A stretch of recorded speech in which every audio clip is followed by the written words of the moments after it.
now we can jump into the manufacturing overhead budget.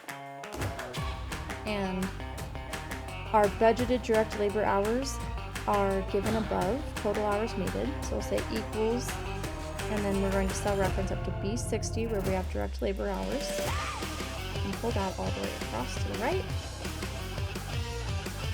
And then we need to know the variable manufacturing overhead rate. So we'll say equals, come to our budgeting assumptions. And over here we have a variable manufacturing overhead of $4 per direct labor hour. And then while we're here, I'm just going to point out we also have fixed manufacturing overhead per quarter and depreciation per quarter. So right now we're just going to grab this 4. We'll fill this all the way to the right. And now to calculate our variable manufacturing overhead, we will multiply the labor hours times the rate. And then we can fill that to the right. Next, we need to calculate or cell reference our fixed manufacturing overhead. That was that 60,600 that we saw on the previous page.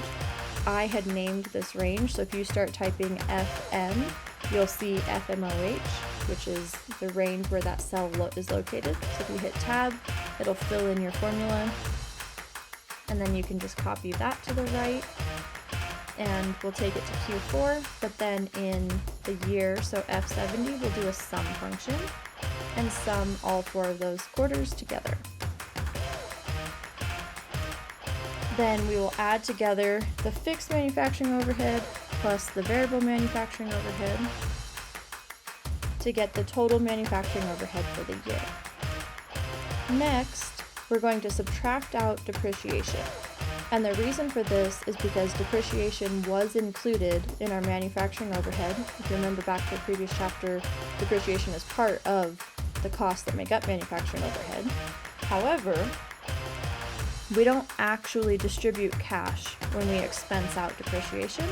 We are just taking the original cost of the item and depreciating it over its useful life. And so for that reason, we need to subtract that out from the overhead so that we can get the number of how much cash is actually being spent to pay for the overhead. So what we'll do here is say equals and start typing depreciation. And we have fixed selling and administrative depreciation. This one is just plain depreciation, so we'll select that one. We'll pull that to the right and then do another sum function. And then for the cash disbursements, we're going to take our total manufacturing overhead minus our depreciation. And so we can see that the actual cash disbursement is $68,000 for Q1 instead of $83,000. Now that we're here, we can also get the predetermined overhead rate for the year by taking our total manufacturing overhead. So that is $404,000, cell reference up to F71.